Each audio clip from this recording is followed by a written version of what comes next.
another Ants on a Rock video. Welcome to the Ant Corner.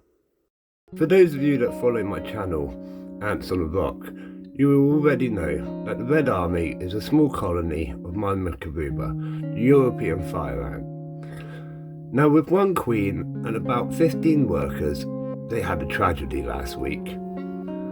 I looked in the outworld and there was at least 9 workers around the honey tower, taking on honey water and carbohydrates to feed to the rest of the colony. Now 9 in the outworld at one time is a lot for a colony of just 15 workers, so this was really exciting for me. So after leaving them to it for about an hour and a half, I came back to an absolute disaster. The honey water tower had leaked. I don't blame the tower at all. This is my fault for not changing the honey water more regularly and keeping an eye on the temperature changes within the room. I believe it was a fluctuation in temperature that made the honey water leak out. As I said earlier, there was 9 in the outworld at the time. I found all 9 dead, stuck into the honey water. This was a huge hit for the colony, leaving only 6 workers,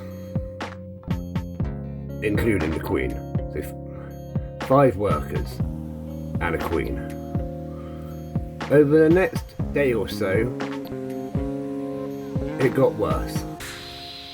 I saw another 2 dead bodies in the outworld, bringing it down to 3 workers and a queen. Now, they were living in this ant hut nest, which I absolutely love these nests. They're really good for founding colonies, and you can grow them as the colony grows, as they are a modular setup. You just add more as you go. What happened next was this water test tube here was uncovered. I found all 3 workers in the water test tube, and they didn't move for a good 3 or 4 days, which was really worrying to me.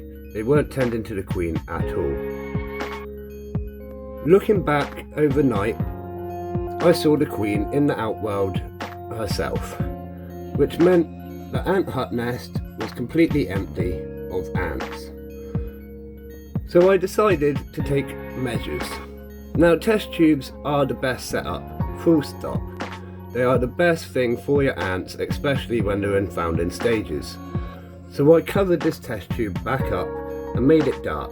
It already had all 3 workers in it, and the queen wasn't far away.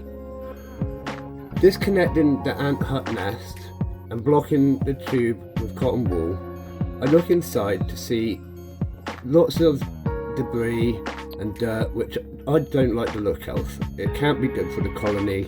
Clearly, there wasn't enough workers to get it out. With a little bit of coaxing with a cotton wool bud, just putting it near to the queen, I managed to coax her into the test tube, and there she has remained. This to me is a good sign that she's now more comfortable. I have fed them a waxworm today, and to my amazement, as you can see, the workers are out in the outworld. They have been feeding on the waxworm and taking on protein, which can only mean one thing. The queen's hungry. She's ready to lay some eggs.